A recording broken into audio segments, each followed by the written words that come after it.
Jumat, pasukan Ukraina membantai tentara bayaran sendiri.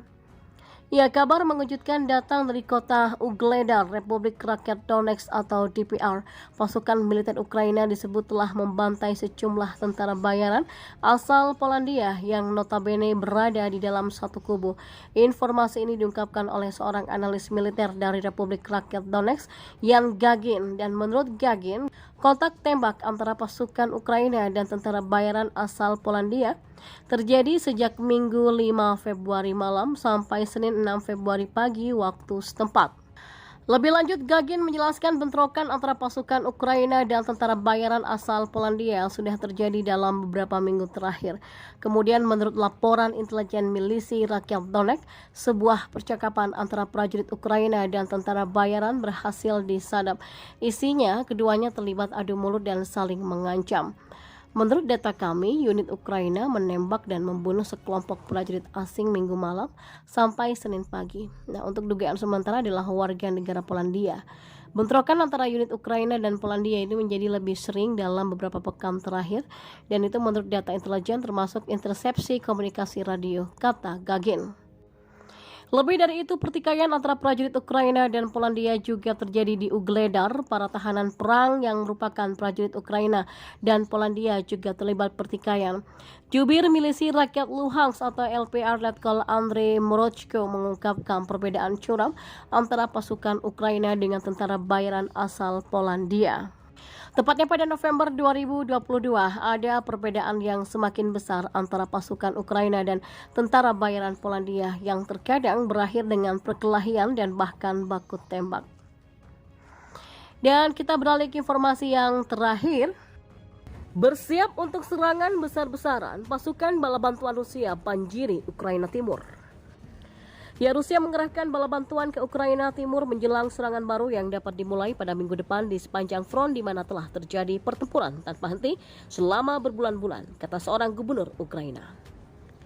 Putus asa untuk kedatangan bantuan militer barat, Ukraina mengantisipasi serangan besar dapat diluncurkan oleh Rusia untuk alasan simbolis sekitar hari peringatan invasi pada 24 Februari yang oleh Moskow tetap disebut sebagai operasi militer khusus. Ukraina sendiri merencanakan serangan musim semi untuk merebut kembali wilayah yang hilang, tetapi menunggu pengiriman rudal dan tank tempur jarak jauh barat yang dijanjikan, dengan beberapa analis mengatakan negara itu masih beberapa bulan lagi dari siap. Kami melihat semakin banyak cadangan Rusia dikerahkan ke arah kami.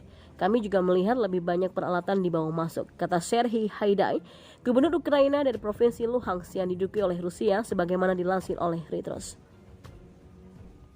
Mereka membawa amunisi yang digunakan berbeda dari sebelumnya. Tidak lagi menembak sepanjang waktu, mereka perlahan-lahan mulai menabung, bersiap untuk serangan skala penuh, kata Haidai kepada televisi Ukraina.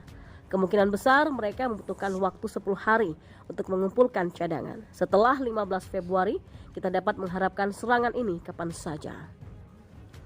Perang telah mencapai titik penting menjelang peringatan 1 tahunnya dengan Ukraina tidak lagi memperoleh keuntungan seperti yang terjadi pada paruh kedua 2022 dan Rusia mendorong maju dengan ratusan ribu pasukan cadangan yang dimobilisasi. Menteri Pertahanan Ukraina Oleksiy Reznikov mengatakan kepada Ukraina Pravda pada akhir pekan bahwa intelijen menyarankan setiap serangan baru Rusia kemungkinan akan datang dari timur atau selatan. Moskow sendiri mencaplok Crimea pada 2014 lalu. Analis pertahanan Ukraina Alexander Kovalenko mengatakan serangan baru Rusia bisa datang dari salah satu dari 4 arah, yaitu wilayah Luhansk Timur, wilayah Donetsk, wilayah Zaporizhia, serta kota dan pelabuhan Mariupol. Hal-hal yang lebih serius di wilayah Donetsk, terutama di sekitar Bakhmut dan Avdiivka, dan Rusia akan meningkatkan kontingen mereka di sana, serta peralatan dan pasukan terjun payung, kata Kovalenko. Selama berbulan-bulan, target utama Rusia di Ukraina Timur adalah Bakhmut, di mana media pemerintahnya mengatakan kelompok tentara bayaran Wagner telah memperoleh pijakan. Ukraina mengatakan pada Senin kemarin malam bahwa pasukan Rusia telah melatih tembakan tank, mortir, dan juga artileri di sana dalam waktu 24 jam terakhir. Kovalenko juga mengatakan jika Mariupol yang direbut oleh pasukan Rusia pada Mei lalu dapat digunakan oleh Rusia untuk membawa pasukan dan juga peralatan untuk serangan baru. Kovalenko menjelaskan serangan balik Ukraina tidak akan terjadi dalam waktu dekat dan pasukan Ukraina akan mengambil posisi bertahan khususnya di Donetsk.